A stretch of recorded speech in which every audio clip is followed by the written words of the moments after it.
Alex, are you on your way home yet? I'm getting your supper ready. You will be home by the time it's done, won't you? I don't need any supper. What? Wait, are you still mad with me? Duh, I'm pissed with your arrogant and condescending attitude. You do know you're in the wrong, don't you? I'll come home as soon as you apologize. How am I arrogant and condescending? All I did last night was give you a gentle warning. Well, it was uncalled for. I don't need you meddling in my shit. And I won't tolerate it. Keep your stupid advice to yourself. You were being rude. I had to say something. I can't believe you'd say something so horrible to your sister when she's undergoing fertility treatment. What's wrong with asking my sister how much her IVF treatment costs? Geez, you act like I shot someone. The way you apologized to her made it seem like I was the bad guy. Have you even stopped to think about how out of line that was?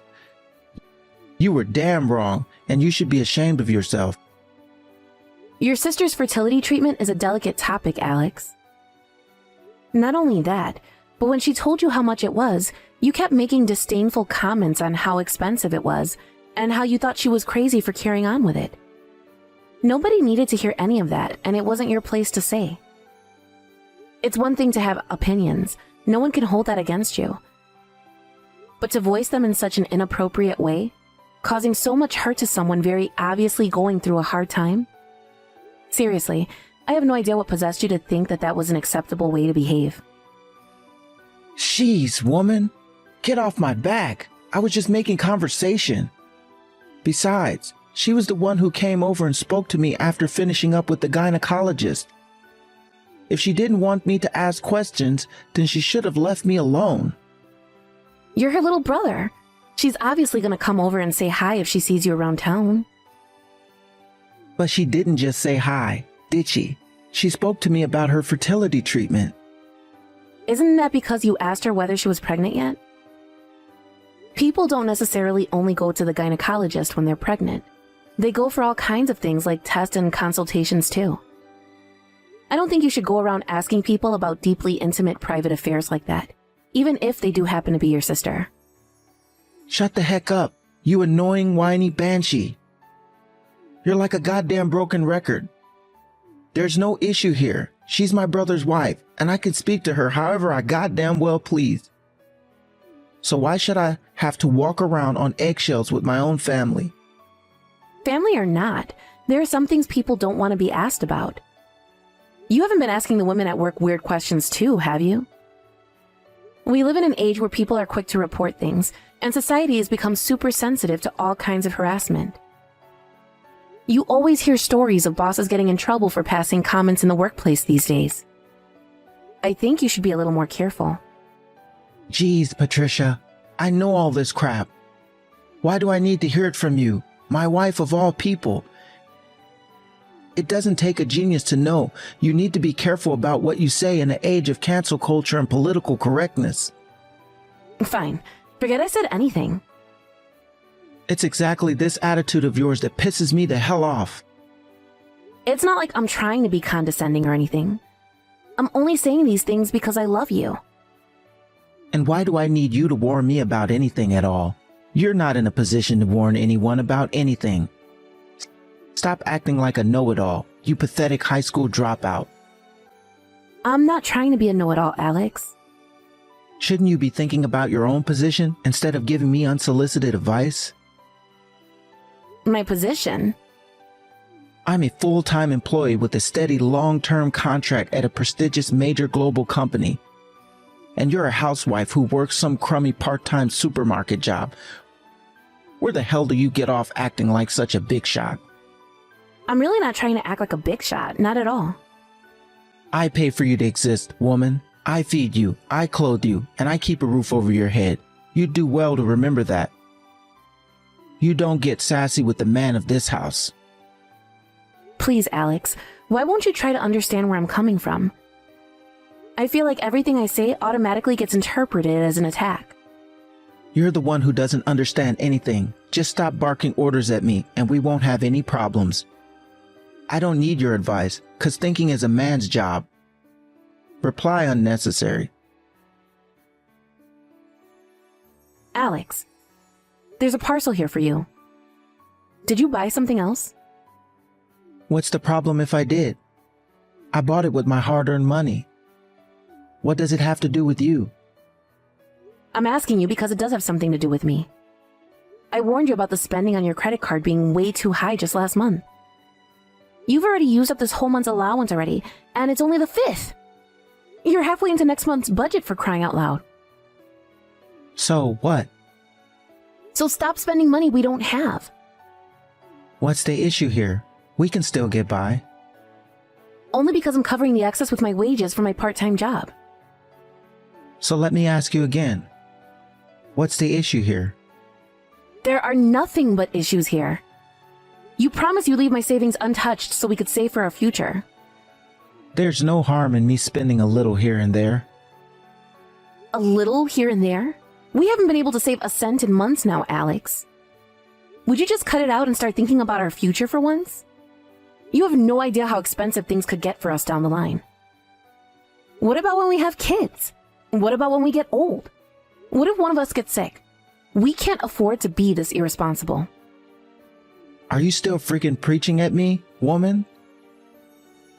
I wouldn't have to if you didn't waste our money. You shut your goddamn mouth. Shut my mouth? God damn it, Alex. You're not a child anymore. It's about time you started taking the things I say to you seriously. These things are important, right? Sure they are, but that doesn't mean you get to be on my back all the time like some freaking nagging machine that went into overdrive. Besides, this isn't even the first time I've heard any of this crap. It was only last week you wouldn't shut up about how my pension won't go very far. So obviously I need you to nag at me to save up extra money on top of it, do I? Because I'm clearly incapable of planning my own finances. God, you infuriate me. Yes, I did say those things. And do you know why? Because you genuinely don't seem to have a clue about how to properly manage your finances. You're going to drag us both down into poverty if you don't stop your irresponsible spending soon. And who are you, Warren Buffett? Is this how desperate to flex your financial knowledge that you belittle and demean your own husband? You think you're so much better than me? Huh? Huh? Let me make one thing clear. It's not a woman's place to be clever. All I need you to do is smile, look pretty, and cook my meals. It's time you knew your place. Believe me, you'll be easier to love if you act like a ditzy moron instead. I don't understand what you're trying to say. It's like I told you before. Stop barking orders at me. How am I barking orders? All I'm saying is that I want you to work with me, to be on my team. We're supposed to be a couple. I am working with you. No, you're not. That's what I'm telling you. Oh, here we go again. What do you do when I tell you to stop talking back to me? Argue and start talking back to me. God, you're annoying. What? So I'm supposed to just stop speaking, am I? I'll be bringing some divorce papers home with me today. What? Divorce papers? Why? So that the next time you take this cocky, insolent attitude with me, I can divorce you immediately. What the hell? You don't want to get divorced, do you? If you value this marriage, I suggest you start acting like my ideal wife. If you don't, I'll divorce you faster than boat runs 100 meters. Aren't you being a little excessive here? How have you reached the conclusion that this is the way to fix our problems? Because you won't keep your mouth shut and cook my meals like a good woman. If you won't do your job, I'll have to replace you with someone who will. You used to be so obedient and lovable. I knew it. It's not just women's looks that depreciate as they get older. They lose everything that once made them attractive. I'm hardly swooning at your behavior right now either, Alex. Is there any reason for you to speak to me like that? If you don't like it, how about you start working a little harder to make me like you instead of constantly answering me back? Barking orders at me over every little thing sure as hell is not a good way to keep me in your life. God, you piss me off. For the millionth time, I wasn't barking orders. I just gave you a few gentle warnings about certain things I thought you might find helpful. It's precisely because I love you that I say the things I do. You think I'd say them just to anyone? Because I wouldn't. And I'm telling you, I'm sick of your crap. I'm serious about the divorce papers. I suggest you think very carefully about your behavior from here on out. Got it. So I just have to do what you say? That's right. Never, ever get that cocky, arrogant attitude with me again. You're going to start doing exactly as I tell you. As long as you do that, I'll provide for you forever. Reply unnecessary. Hey, Patricia. Where are you right now? Did you go out and buy groceries? Why? Why? Wait, are you serious? Why? Did you just question me? I just got back from work. You know what that means. It means I'm hungry. Hurry up and get your ass back home and cook me 3 meals, of course. Why? Cut it out. Stop asking questions you already know the answer to. Who do you think that feeds and clothes you? Who do you think keeps a roof over your head? I work full-time, moron. It's your job as my wife to make sure there's food waiting on the table for me when I get home. Sorry, I'm an idiot, so I don't understand. Huh? What? Are you making fun of what I said before? In that case, let me make your order simple. Get back home and cook my dinner now. Why? Okay, bitch. You listen to me and listen good. You're an idiot, so listen to my orders and do as I tell you. You don't need to think. Just do as you're told. Yep, I did as I was told and filed the divorce papers. I won't be coming home ever again. Huh? You filed the divorce papers? You said it yourself, right? That I ever got cocky with you again, I was to submit the divorce papers? Well, you'll be pleased to know I did as I was told. Because I have no intention of doing what you tell me. So that's why you filed them? You're joking, right? It's the truth.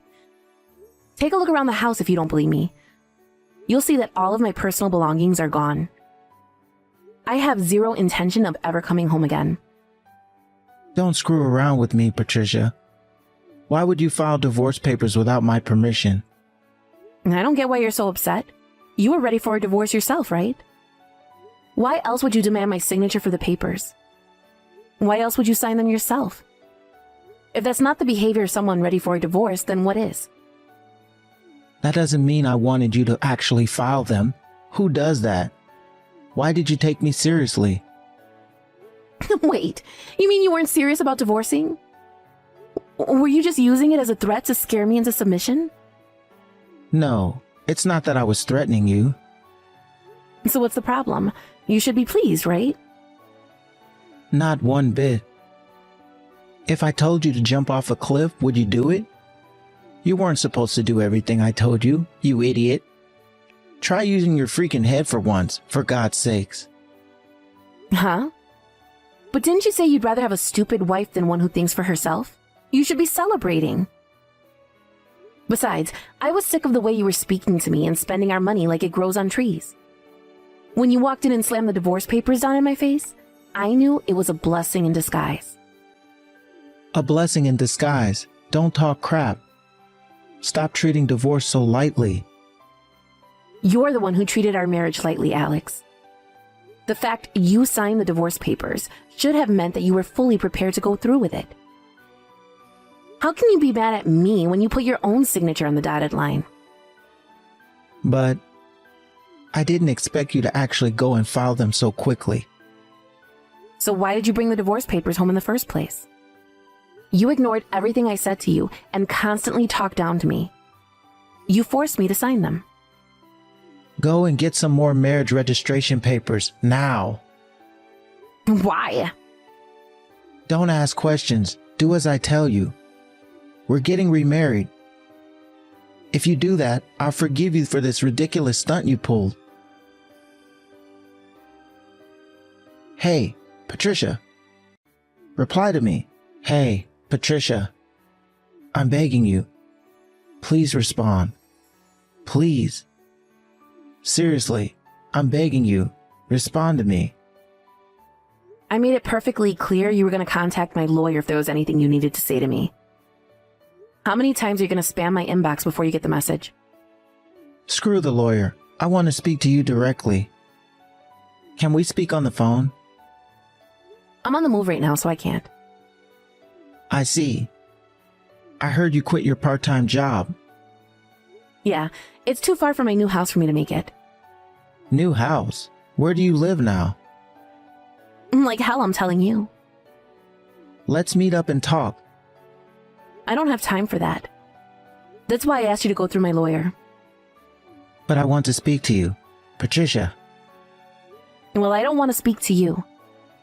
Besides, the last time we met to discuss the distribution of asset with my lawyer, you followed me for 2 hours after we got done, when we were supposed to go our separate ways. That's why there's no way we're ever meeting again. I'll do everything in my power to avoid it. But why? Why are you so desperate to avoid me? Not long ago, we were husband and wife. But not anymore. We're nothing but strangers now. Patricia, how about me and you give things another try? I'm genuinely sorry. What's the point in apologizing now? It's too little, too late. I'm pleased though. At least if you realize you were in the wrong, you might be able to become a better person and avoid making the same mistakes again. Maybe your next marriage will work out better. But it's you I want, Patricia. No one else. I thought you said I was annoying. You were livid every time I questioned your behavior, right? Why would you have any interest in being married to a woman who makes you feel like that? Are you sure you're not idealizing things? I'm ready to come clean. It's time for absolute honesty, Patricia. I was never serious about divorcing. I just got mad when you nagged me about things. The divorce papers were nothing but a threat. I figured if I could scare you a little with the threat of losing me, you'd never nag at me, and we could live happily ever. Huh? I didn't need you to tell me that. Huh? Wait, you knew? Yep, that was my hunch all along. But if you knew, then why? Because I couldn't forgive you for using threats to get your way. I was only ever thinking about what was best for us as a couple. But the only person you cared about was yourself. That's not all. You treated me like a piece of dirt on the bottom of your shoe. You mocked and ridiculed me for being a high school graduate, for being a woman, for being a housewife. You made me feel like I wanted to crawl into a hole and die. Maybe you couldn't tell or didn't care, but everything you said to me hurt me a lot. I'm sorry. As if the bullying and emotional abuse wasn't enough, you were wasting all of our money with your irresponsible spending habits on top of it. I told you this when you handed me the divorce papers. But I felt like an idiot for trying so hard to make our marriage work when you clearly didn't care. You trampled on my feelings at every single opportunity and made my life a living hell. I'm sorry, babe. I mean it. If you give me one more chance, I'll never say anything to hurt you again. I'll never make fun of you for being a high school grad, a woman, or a housewife ever again. I swear. You can even give me advice and caution me about anything you want, and I'll never complain about it. I'll give you words, careful and thoughtful consideration. It's too late for that, Alex. We're divorced now. I know that, but I want another chance, baby. Please. I'm begging you. Let's give marriage one more shot. This time, things will be different. This time, I'll love you. I'll cherish you. I'll treat you with much more respect. You won't even believe I'm the same person. Please. You have to give me another chance here, Patricia. I can't get by on my own. The house is filthy. I've been living on a cup noodles, and unpaid bills are piling up. Wow, are you kidding me? So the only reason you want us to get married again is so I can be your live-in servant because you're totally incapable of looking after yourself? No, it's not like that. I suggest you learn how to handle your own affairs. I did not marry you to be your personal butt wiper, you tragic man-child. I'm telling you, baby, I can't do this on my own. I asked my parents, but they're completely ignoring me.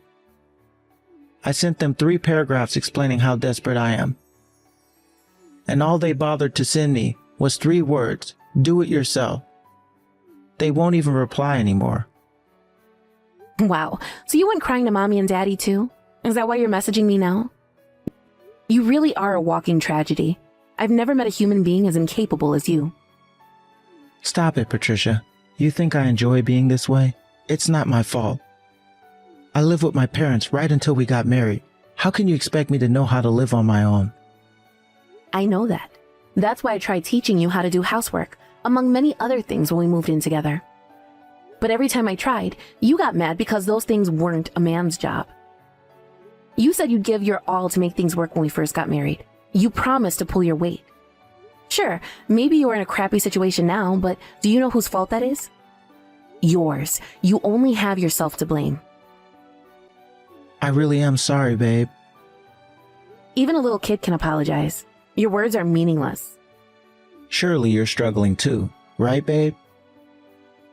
It can't be easy to get back on your feet after a divorce as a part-time housewife. You know, you're more than welcome to live with me until you get your life back in order. Oh, that's fine. You don't have to worry about me. I'm already working full-time. What? Did you think I just sat around doing nothing for the month after you slammed the divorce papers in my face and forced me to sign them?